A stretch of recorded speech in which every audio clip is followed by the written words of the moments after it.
Bueno, la época del nomadismo llegará a su fin, dado que el ser humano descubre la posibilidad de cultivar la tierra.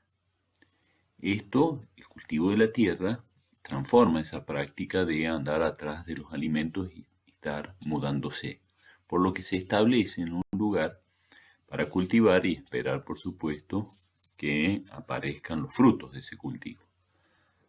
El sedentarismo también permitirá la domesticación y la crianza de animales. Esto se produce 8.000 años antes de Cristo, o sea, llevamos casi 10.000 años de este tipo de civilización.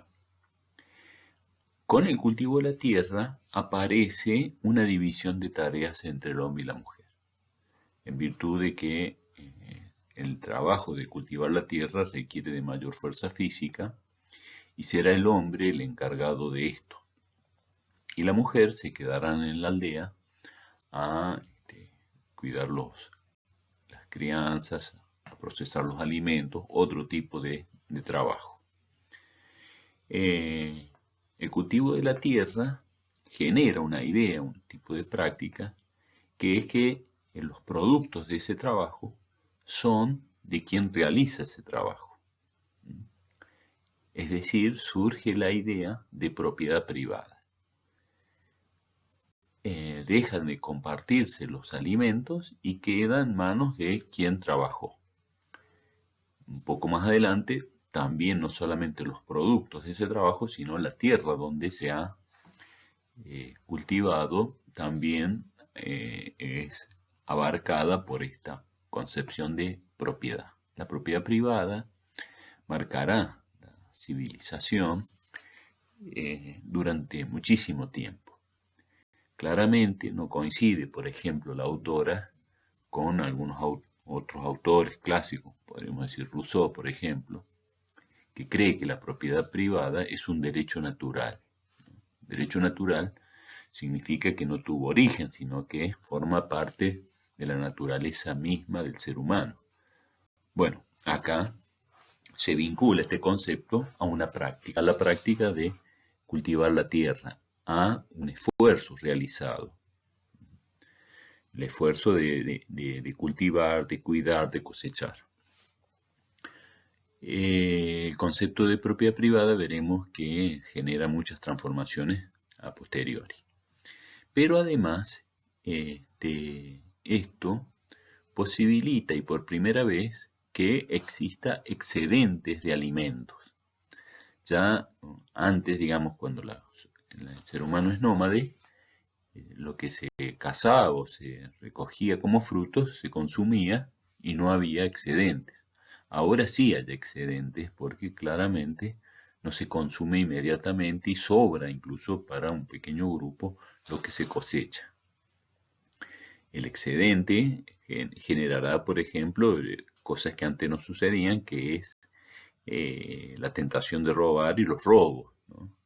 Que uno trabajó y cuidó durante muchísimo tiempo y viene otro y lo roba. Mucho más fácil, ¿cierto? Robar que ponerse a trabajar, cuidar Pero, recuerdo, digamos, hay que vincular esta práctica de robo con el anterior, ¿cierto? Que es el concepto de propiedad privada. Por lo tanto, se castigará el robo. Pero para castigar y para que no suceda el robo, hará falta también personas que vigilen y castiguen. O sea, surge ahí nuevos tipos de tareas, como serán estas, la de vigilancia, la de sanción, etc. También el excedente de producción trae como consecuencia la idea de herencia, porque claramente todo llegará a un momento que nos morimos. ¿Y qué pasa entonces con los excedentes, los bienes que existen y perduran más allá de la muerte de su propietario? ¿De quiénes van a ser? Aparece la pregunta de quiénes van a ser estos excedentes de producción. Es así que se vincula la idea de que los hijos son los nuevos propietarios. El concepto de herencia, entonces, aparecerá vinculado, por una parte, al concepto de propiedad. Pero, ¿qué es lo que sucede? Recordemos, como habíamos señalado, que en el nomadismo había libertad sexual. Y en un marco de libertad sexual no se sabe los hijos quién es el padre, ¿cierto? Siempre se sabe la madre, pero el padre no. Por lo tanto, surge entonces la necesidad de acotar esta libertad sexual. Por otra parte, los hijos ayudarán los hijos varones, sobre todo ayudarán al padre al trabajo en la tierra. Esto, nuevos trabajadores, herencia, propiedad, acumulación, va a plantear las alianzas entre un hombre y una mujer, la monogamia. Desaparece estas libertades e incluso surgen nuevas exigencias, el casamiento, la fidelidad, la virginidad, para garantizar entonces esto, digamos, de no tener duda de quiénes son los padres, que garantizar la propiedad, la herencia, la continuidad, etc.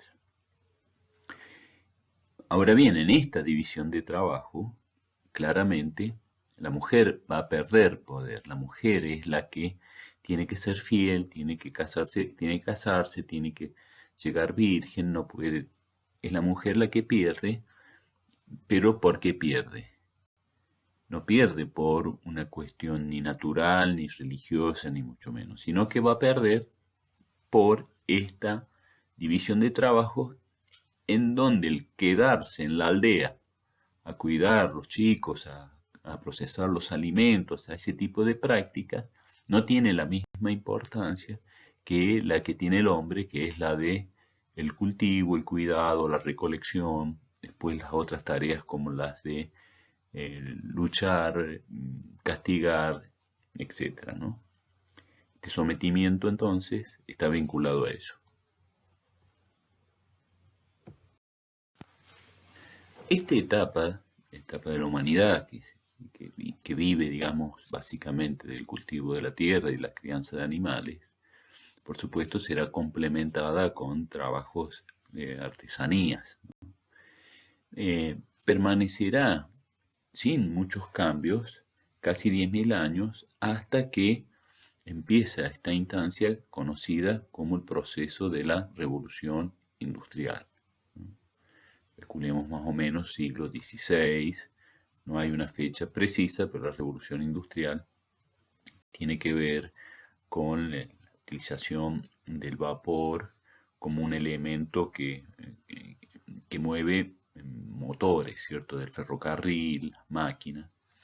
Y la revolución industrial tendrá un impacto tan poderoso que para algunos mayor incluso que lo que fue el cultivo de la tierra. Es otra etapa de cambios verdaderamente revolucionaria. Con ello, digamos, con la revolución industrial, las familias, la unidad familiar, pierde este poder de ser al mismo tiempo una unidad productiva de autoabastecimiento. Ya el núcleo familiar no es el ámbito en donde uno puede encontrar y nutrirse de su subsistencia. Al aparecer estas grandes máquinas para incluso cultivar la tierra, pero esencialmente grandes máquinas para la producción de mercancías, el asentamiento en las zonas rurales va a desplazarse hacia las ciudades, porque en las ciudades es donde se instalan grandes galpones que requerirán de trabajadores. Y por supuesto que el artesano, por ejemplo, o quien cultivaba con un buey o con algún animal, no puede competir con estas máquinas. Entonces debe ir y emplearse como obrero a las ciudades, a estos tinglados. Es así entonces que se gesta una transformación en los modos de producción que impactará, por supuesto, a todos los otros procesos sociales y culturales. Brotan las ciudades como, como nunca antes habían existido en virtud de estos procesos migratorios de la gente que va del campo a las ciudades. Esta intensidad, esta densidad poblacional trae complejidades, divisiones de trabajo, nuevas actividades que antes no se daban o estaban muy acotadas. El tipo de relación que se va a establecer en estas grandes poblaciones son relaciones más pragmáticas, más racionales, más controladas, más modeladas, más reguladas. Hay un cambio social y cultural verdaderamente significativo. Pero para el caso que a nosotros nos focalizamos, que tiene que ver, para nosotros, digamos, siguiendo la autora, ¿verdad? Nos estamos focalizando en la relación de poder entre el hombre y la mujer y su vínculo con los procesos sociales y culturales. La revolución industrial lo que impacta es que la mujer también es requerida en estos tinglados, en estas industrias como trabajadora, sobre todo en las industrias textiles, que fueron de las primeras que surgieron. La mujer es convocada a trabajar.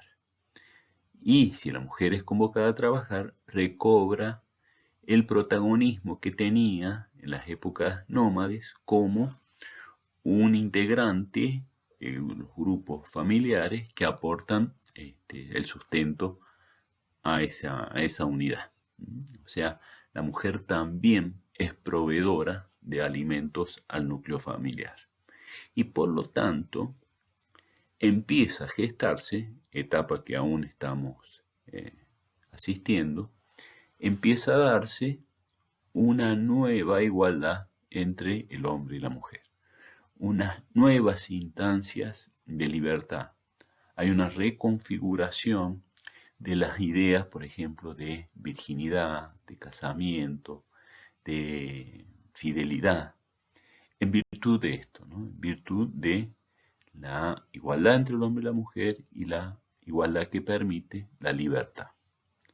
Bueno, con esto terminamos este material que, por supuesto, como todos los otros, invitamos a leer el texto y a repasar esas preguntas iniciales que habíamos formulado.